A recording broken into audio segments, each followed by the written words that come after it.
Yes, our group is greetings. Our group is working on Amazon review analysis with MapReduce, where we are applying the MapReduce model, which is more of horizontal and scalable architecture compared to the previous vertical architecture that was not scalable.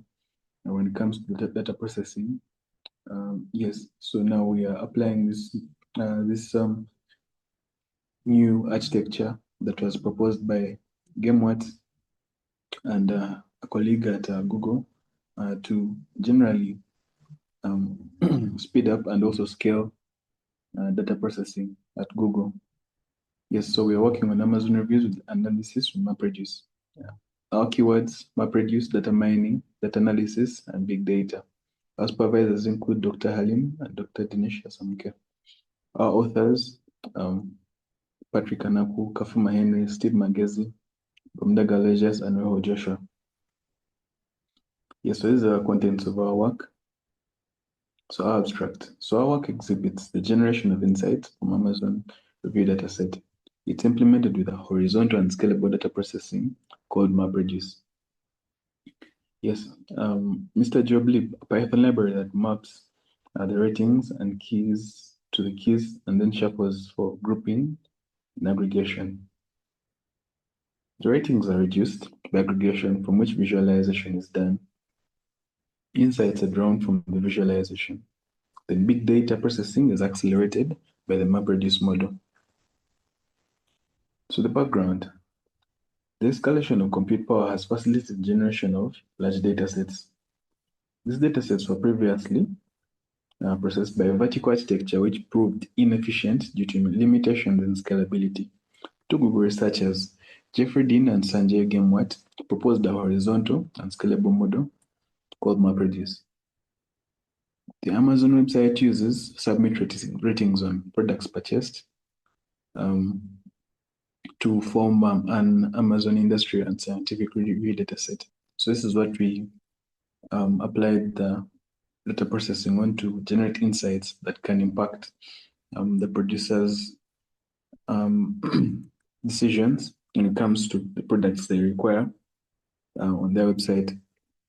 MapReduce jobs rearrange the data into an aggregated key value format, visualizations, to extract meaningful insights.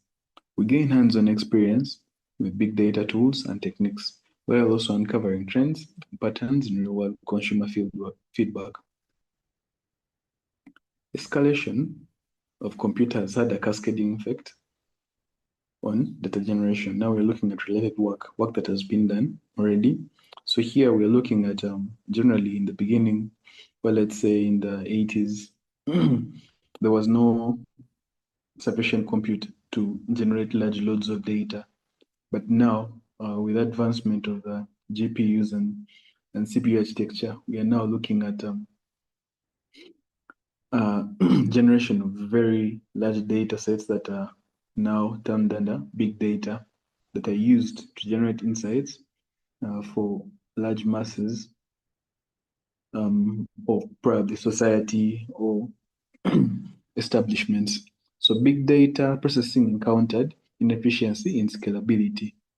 So big data processing encountered this happened because of the vertical architecture that couldn't allow scaling. So when it was rearranged into horizontal clusters, this could now allow scaling. No scalability was more applicable. Thus, the systems were more efficient. Vertical architecture was no longer considerable because because of the application of data processing in big data. So the field of data processing was evolving. Always a knowledge discovery that was discovered by a scientist. I can't recall the name properly, but yeah, it's listed in this paper here. Yeah, so vertical architecture was no longer considerable, so we had to develop what we have in our paper for here, which is in the, I think, the Google researchers. Yeah, they came up with a horizontal and scalable architecture to implement using MapReduce model. Now the data set with ratings can be processed to get insights. So this is our data set, which I mentioned, the Amazon review, industrial and scientific review data set. So if we go into the problem statement, the escalation of compute power has facilitated the generation of large data sets. Inefficient scalability in the big data processing invalidates the initial implementations like regression and Bayes theorem. Alas, necessity is the mother of innovation, so the need for horizontal and scalable architecture gave birth to the MapReduce model. So objectives, we want to look at the specific objectives, which are generally joined up to make the main objective. So the first objective is use the Mr. Job library, which is a Python library, to write MapReduce jobs to analyze Amazon industrial and scientific product review dataset. Then the second objective is to compute metrics and insights from the data. Yes, I beg to submit to, or I beg to forward the microphone to Mr. Patrick Anaku. Thank you.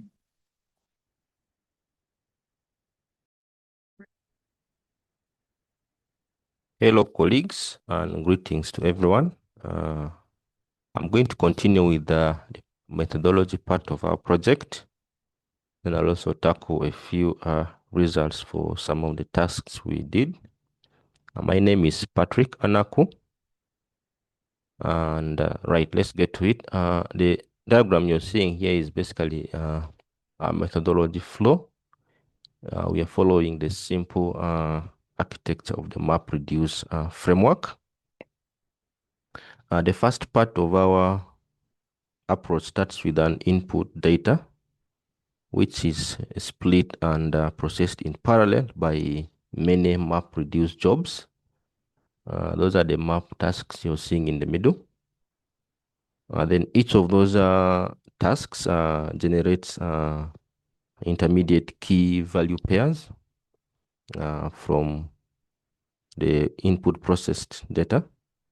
Then the intermediate results are shuffled. After being shuffled, they are grouped by keys, then fed into the reducer jobs, which then aggregates data to give us a final output. Then from the output, we are able to do visualization, we are able to, aggregate, we are able to derive insights, depending on what the map reduce job was designed to, process or compute. So here we provide a simple example for one of the MapReduce jobs. This one particularly here is for counting the number of unique products in the data set. You see it has a mapper function, then it also has a reducer function. And in fact, most of our scripts you'll encounter in the report or in the repository have these two functions in common. The only thing is the functionality that differs. This one particularly extracts the number of unique ASN. Those are the unique products in the data set. And then shuffles those, and then we have a reducer function that counts the total number of each of the unique occurrence for each of the products. Then we get a summation of those unique values. From here, we are able to visualize using graphs, using pie charts, or any other visualization, technique. So that is our methodology and approach we use for each of the tasks involved. The data set, we selected the industrial and scientific review data set, which contains 5,183,005 records. It's a big data set, and there are 10 columns or features in the data set. And the pie chart, the two pie charts here basically give us an insight into the data set. For example, we see that majority of the reviews are 5-star reviews, and the minimum here is a 1-star review of 1-star review. We also look at the authenticity of this data set, we see that 94.7% of the reviews are from actually purchased products. These are verified by Amazon team, whereas only 5.3% is not verified. So at least there is authenticity of the data set. And on to some of the results. Here, the slide presents two different results. The first one is on the left, the number of reviews per product. Basically, here we wrote a MapReduce job that computes the top 50 total number of reviews for the first 50 products in the data set. And the results are presented in this bar chart. We see that some products have quite significant number of reviews. That shows popularity of those particular products, then have lesser reviews. Then on the right, we have the average star rating for each product, because we are looking at the top 40. Because the data set has a lot of records, we can't visualize all of those. So we present the first 40, and you can see that the first 40 has 5-star rating, which aligns with what we saw in the earlier pie chart. Onto the results, we also look at two other extra tasks we analyze. Those are the top 10 most reviewed product. That's the first bar chart. It illustrates the top 10 most reviewed. We also have a MapReduce job documented, which does this, counting the top most reviewed products and extracting the top 10 products from the analysis. We also have results for the average helpfulness score for each of the reviews, but we combine these to produce us an overall helpfulness score. From the data set, we see that the zero vote reviews are about 77%. These are basically reviews that don't have any helpfulness score, whereas 23% have helpfulness score that is of 1, and that is what we are seeing on the pie chart. So that is it from me. I will allow my colleagues to proceed with the rest of the presentation, and they are going to give us other results for other tasks, and as well as other aspects of our presentation. Thank you. Over to you, colleagues. I am Stephen Magezi, and I'm going to do a presentation on the sentimental analysis and time-based review. This figure below shows a sample output of each Amazon review with its respective sentiment derived from the average rating period of a product. Our dataset had very many columns, but I picked out 1, 2, 3, 4, 5, 6 columns, which is a main category, title, average rating, rating number, and I added a new column, which is a sentiment. Then I used the if analysis in my MR job to categorize the different average ratings to allocate them a certain sentiment, because the dataset I used, it didn't have a review sentiment as a string, but it had an average rating, which was already a number. So I used that to create a sentiment out of the average rating, as you can see from the figure shown. Slide 2 has 2 images. Figure 1 shows the aggregated sentiments count of the entire data set. Now, after attaching a column, a sentiment to each review, I then aggregated the whole number of sentiments in the entire data set, and you can see positive, neutral, negative. I also added in an unknown type of sentiment, just in case there is something that falls out of the 3. Then below, I visualized the distribution of the sentiments in the dataset as categorized by main product category. So I used the main product category to see how people reviewed the different products on this scale as it is seen. Then on the time-based analysis is the table below shows an average rating by year over the entire dataset. Now the dataset I used, it had no date of review. So what I did is I created what we call a synthetic year. I assigned a starting year for every 20,000 records. Then I generated an average rating for every 20,000 records. And this is the list of years, average ratings, and the number of records. Thereafter, I plotted the average ratings of products by year over time. And this is how the visualization looks like. Thank you, and my colleagues will continue. Yeah, hello colleagues. So I'm going to continue where my colleagues have stopped and continuing the results, and we are going to go through correlating helpfulness and star rating. So here we are trying to find out how customers' reviews and ratings correlate with helpfulness.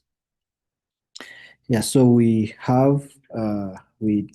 did a MapReduce job and then computed the average helpfulness of reviews for all users, and then the results were used to visualize our findings.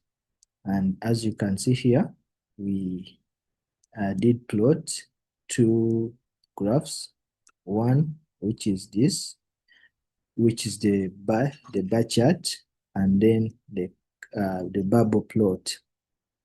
So these plots show the relationship between product ratings and helpfulness. So the left, average helpfulness by star rating, where helpfulness is on the y-axis and star ratings on the x-axis.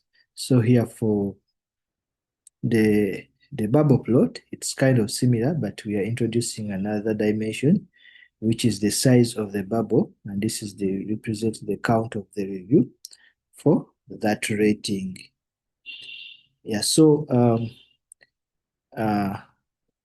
from here, from the first graph, we can see that the bar chart, we can see that the higher the rating, the higher the helpfulness. Like we see here, 1 is rated around 0.42, and then the 5 rating has 0.8 helpfulness, and then the trend goes like here. That means the higher the rating, the more helpful the customer found the review. And here on the bubble plot, we see that it's also the same trend, but here shows the customers that rated the product 5 were many, which is indicated by the size of the bubble, and then those that rated the products 1 were few, which is here. You can see here, this is the scale for the bubble, and then the trend increases. The higher the rating, the more the customers. And we can see that overall, these graphs highlight a very strong correlation between users' reviews and then how helpful these users perceive these reviews. Thank you. So let's proceed. So proceeding to the next, here we have the frequent word analysis. So what we did here is we identified the most common words used in the reviews, and we did this by excluding the stop words, which carries no meaning. For example, words like they, is, and, those ones, we removed them. And we did a comparison of the most frequent words and grouped them between two, that is positive reviews and negative reviews. So for positive reviews, we have those that were starred 5, between 4 and 5. And then for negative, we have those that were starred between 1 and 2. So we left out 3 because that is considered a what? A neutral kind of rating. So this is our word cloud plot, and it has the positive on the right side, which are these ones here, and then the negative on the rather the positive on the left side, which is 45, and the negative on the right side. So when you see, if we see from our insights, we see that the words, of course, the bigger the word is, the higher the frequency, because great, for example, here has appeared more times, and then on the negative, but and not appeared more times, and that shows that it has a high frequency. So when you go to positive reviews here, we see that words like great, have, you, they, easy, and works are prominent, indicating generally positive and appreciative tone. Of course, these words always focus, these ratings, they focus on the usability and satisfaction of the product to the customers. But also, in contrast, for example, for the negative here, we see negative views emphasized words as not, but, which have high frequency, had, would, and product. And this reflected dissatisfaction and unmeted expectation from customers. And the frequent appearance of words, negated words like but and not in the negative reviews also align with the critical feedback patterns from customer. And of course, this visualization highlights how language used in reviews shifts significantly based on customer sentiment, and this offers insights into user experience and also the way customers perceive the product. So moving on to the conclusion. We used MapReduce, and here we use MRJob Python library to process this large Amazon review data. And our key accomplishments included calculating the number of reviews per product, determining the average star ratings, identifying the top most reviewed items, and computing the global average helpfulness score. And also our findings revealed that a small number of products receive a disappropriate number of reviews, and that the higher the star ratings correspond to higher helpfulness scores. And this indicates that positively rated reviews are generally more trusted by users.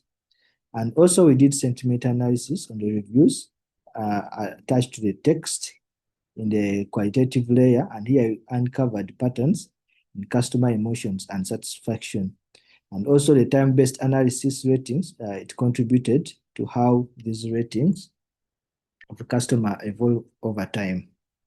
And in conclusion, this project highlights the power of distributed computing in handling large data sets, and also demonstrates how MapReduce can be used to effectively gain practical insights from real-world e-commerce data.